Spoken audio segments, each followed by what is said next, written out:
ایک وقت تھا 4 سے 5 سال پہلے کی بات، میں خود مسجد میں تھا، انگلش سیکھنے گلشن اقبال جایا کرتا تھا۔ وہاں پر ایک ٹیچر نے عامر لیاقت کا ویڈیو کلپ دکھایا کہ جس میں ایک امام باڑے میں اس نے صحابہ کرام کے خلاف کھلم کھلا گفتگو کی اور باقاعدہ یہ کہا، حضرت ابو بکر صدیق رضی اللہ تعالیٰ عنہ کو ہدف تنقید بناتے ہوئے، حضرت فاروق اعظم رضی اللہ تعالیٰ عنہ کو ہدف تنقید بناتے ہوئے کہا کہ اٹھاتے کیوں نہیں نبی کا جنازہ، کہاں مر گئے بیٹیاں دینے والے۔ یہ ساری چیز یوٹیوب پر انٹرنیٹ پہ موجود ہے۔ اس وقت ہم نے آواز اٹھائی، لیکن آپ یقین جانیں کہ کوئی ساتھ دینے والا نہیں تھا۔ بہت رویا تھا میں نے اور بہت گڑ گڑایا تھا اور کہا تھا کہ خدا کے لیے یہی وقت ہے کہ ہم گستاخان صحابہ کی زبانوں کو بند کر دیں اور سارے سنی نکلیں اور اس نے جو گستاخی کی ہے اس کی سزا ہم اس کو دیں۔ کسی نے ساتھ نہیں دیا۔ یہاں تو سب کچھ بکتا ہے، یہاں تو بابا مولوی بھی بکتے ہیں، یہاں تو مفتی بھی بکتے ہیں، اور سنی مولویوں کی حالت یہ ہے کہ یہ تو ایک ٹی وی پروگرام پہ بک جاتے ہیں۔ اور بالکل ایسا ہی ہوا کہ مولوی اور مفتی بک گئے۔ پھر ہمارے لوگوں نے اس کی حمایت میں فتوے دیے اور فتوے دینے کے بعد کہنے لگے شاہ صاحب اب اس نے توبہ کر لی، اب آپ کو کوئی حق نہیں پہنچتا کہ آپ اس کے بارے میں جلسے میں گفتگو کریں۔ فتوے لے آئے اور فتوے ہمارے سامنے رکھ دیے کہ اس کی توبہ قبول ہے، اس نے توبہ کی ہے بڑے مجمع کے اندر۔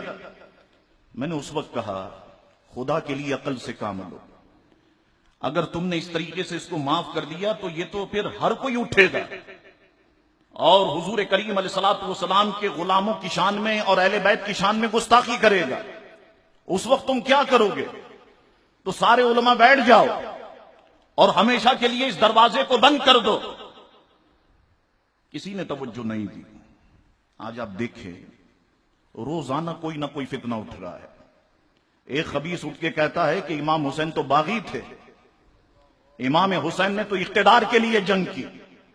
رسول کی اولاد پر تم تنقید کرو، رسول اللہ علیہ الصلوۃ والسلام کے گھر والوں پہ تم تنقید کرو، رسول کریم علیہ الصلوۃ والسلام کے صحابہ اور خلفائے راشدین پہ تم تنقید کرو۔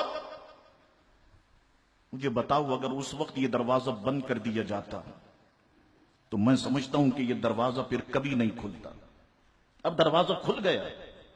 اب دیکھ لو سوشل میڈیا پر، اب اعتراض کرنے والے ہمارے اندر سے یہ کہتے ہیں کہ صاحب جب اس کی توبہ قبول ہو گئی کہ جس نے شیخین کی شان میں گستاخی کی اور آپ کے لوگوں نے اس کی توبہ قبول کی تو اس کی توبہ قبول کیوں نہیں ہے؟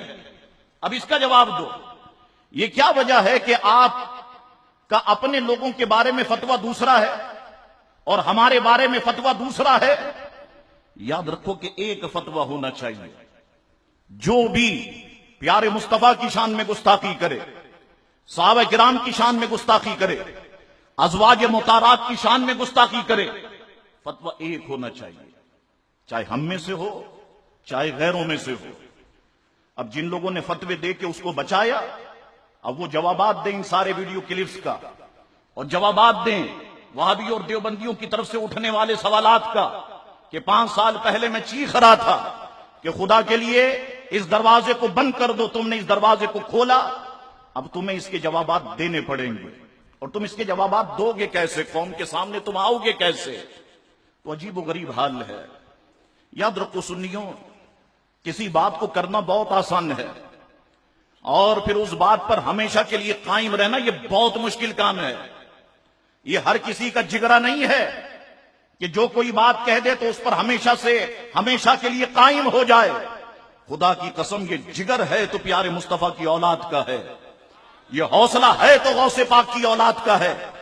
ٹھیک ہے تم نے اس کی توبہ کو قبول کیا، لیکن خدا کی قسم وہ وقت ہے، آج کا وقت ہے، میں اس کے ساتھ کبھی نہیں ملا۔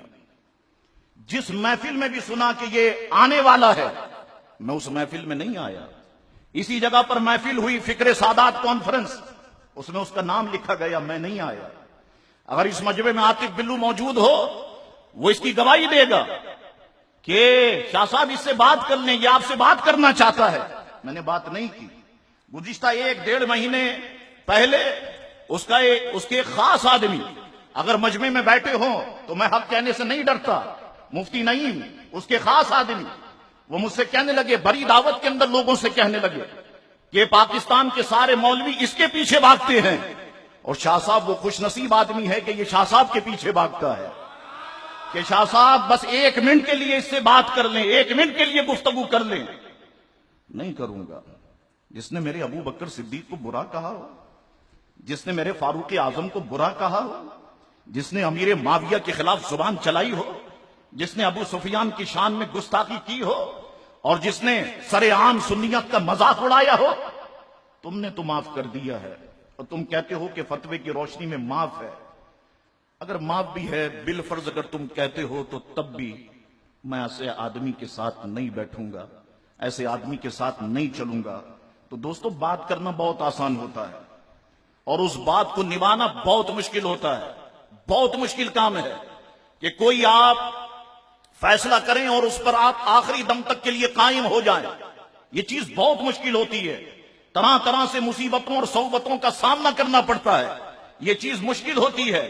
کیو ٹی وی پر جب ہم منبر و محراب کر رہے تھے تو اس وقت وہ ڈائریکٹر ہنگورو, غیر مقلد اہل حدیث, وہ کہنے لگا, شاہ صاحب آپ لکھ کے دیں کہ آپ کا تعلق کسی فرقے سے نہیں ہے,